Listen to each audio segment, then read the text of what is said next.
And so come 1945, this relatively large community of people interested in shaping American policy under the Truman administration is sitting there with their armies scattered from Prague up to Denmark, wondering just what to do to try to make sure this doesn't happen again, and noticing that with nuclear weapons and long-distance bombers and the global reach of navies, that the simple fact that the United States is protected by two large oceans is no longer a secure defense. And there you seem to have three positions fighting from 1945 to 1948. And the first of them is really the Justice Department. And the Justice Department is we do justice. There are an awful lot of people who are guilty here. There are manifold crimes of genocide. There are manifold crimes of aggression. There are manifold crimes of waging aggressive war. We're just going to go in there and we're going to try and hang the guilty. A process that would take half the manpower of the United States 25 years to establish if you'd held to traditional legal process and precedent to accomplish that. And so a start is made on that. But the other two groups think that, that simply approaches surface causes, that people are situational, right? That put almost anybody, or at least almost any male, in the wrong situation, and they will do absolutely horrible things. You have to set up the structure right. And then there are two groups of structuralists. And the first appears to be a group who, I suppose the only real Marxist among them was Harry Dexter White at the Treasury. But materialists, historical materialists, believers in basin superstructure, whatever, from Alexander Gerschenkron and his Bread and Democracy in Germany to Franz Neumann of the Office of Strategic Services with his Behemoth, to Harry Dexter White and so forth, saying that the problem was twofold and can be encapsulated in the idea of the marriage of iron and rye as rulers of imperial and then post-imperial Germany. That you had rye, the warrior aristocracy of Prussia, based on securing its economic position through service, usually military service to the state, and through ownership of land and extraction of rents. And you had iron, the industrial cartels of the Ruhr, who owed their position to the fact that they owned the capital and that they could call upon the Junkers, the Imperial Army, the Reichswehr, the whatever, to keep social democracy at bay. And if worst came to worst, well, maybe you could extract social democracy by saying that what you have to do is engage in a crusade to the east to bring civilization in one form or another to Russia. A card played many times, and I remember having my heart broken. I think it was back when Jeff was teaching me when I was 19, when I first read Karl Liebknecht's plea on the floor of the Reichstag at the end of 1914 about how Germany of all nations is most unsuited to bring civilization to Russia. And so this OSS Treasury alliance, that's the thing that brings up the Morgenthau Plan. And the Morgenthau Plan is never a settled position. It's more a sense that there are these two large materially based social formations in Germany, and somehow they have to be crushed and eliminated if we are going to avoid at least the German part of the dual problem of kind of modern war in Europe. And maybe the Junkers were already dealt with by turning Prussia over to Stalin, and that was his business. But certainly decartelization and deindustrialization, to turn the Rhineland into a network where people would, the Bavarian areas where people would brew beer, make precision instruments and cuckoo clocks, and return to the vision of Germany as it was in the days when it was the French who were regarded as the mean and militaristic ones. and the Germans as the devotees of literature, opera, and education. That was the Morgenthau Plan.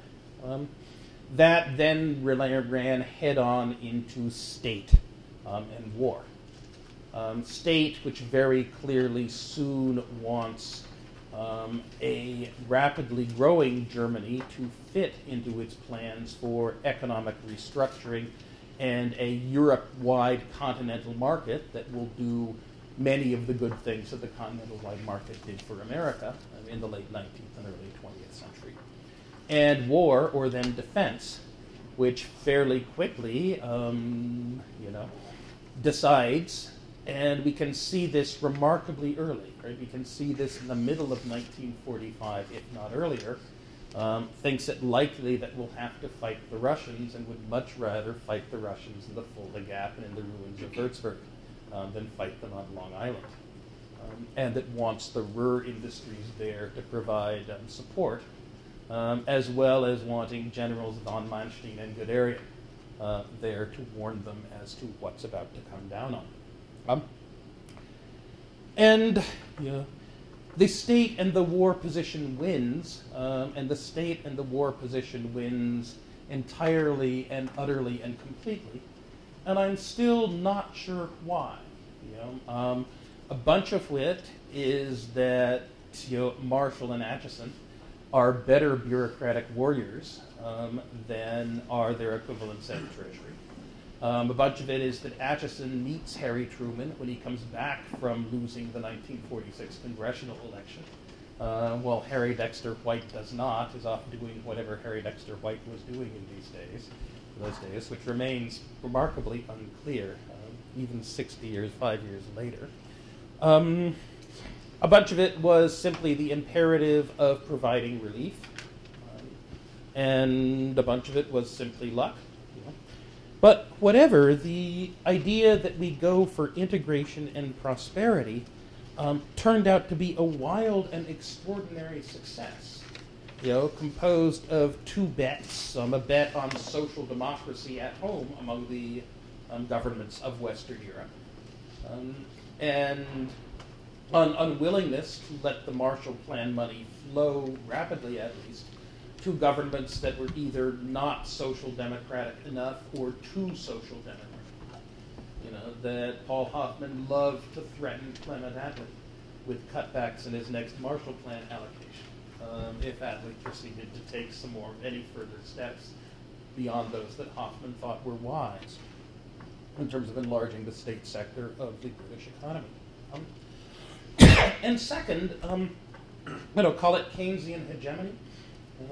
Call it a United States that's willing to be the importer of last resort from Western Europe, that isn't worried too much about inflation in the long run, that thinks that a prosperous world is one in which the fact that it is losing money on its overseas investments is not necessarily a bad one, probably because then there is someone to stand between the armies of Stalin and Long Island.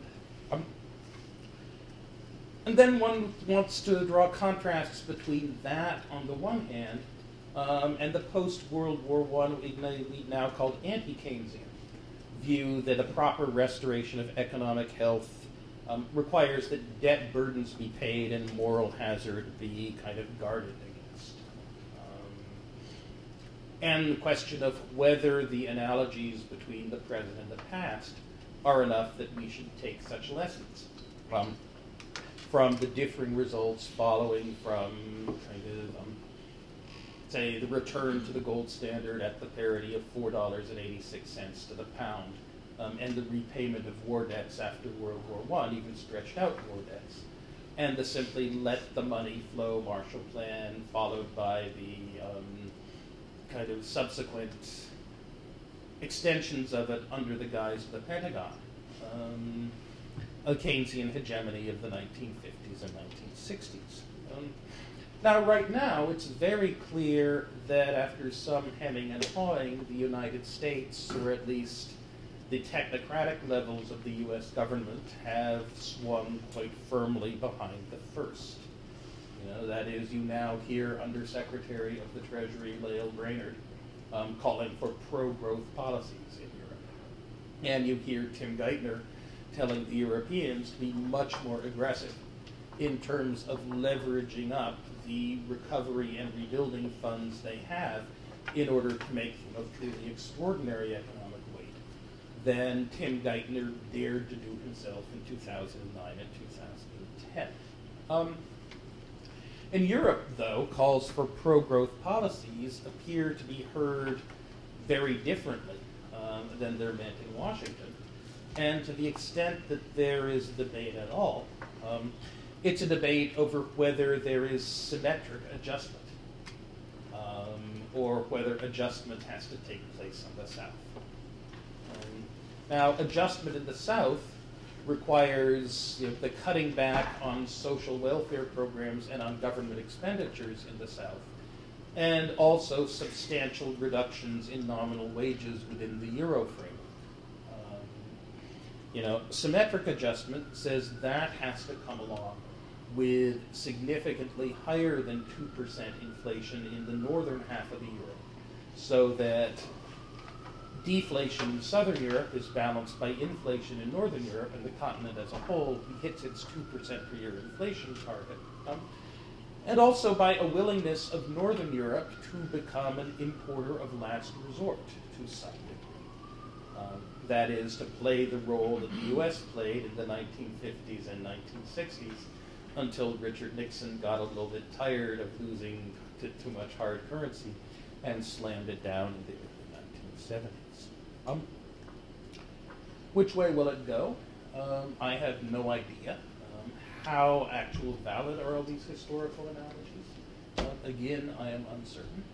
But I very much want to thank Albert for taking such a convincing and thorough wrestle with such a complicated and hard set of problems.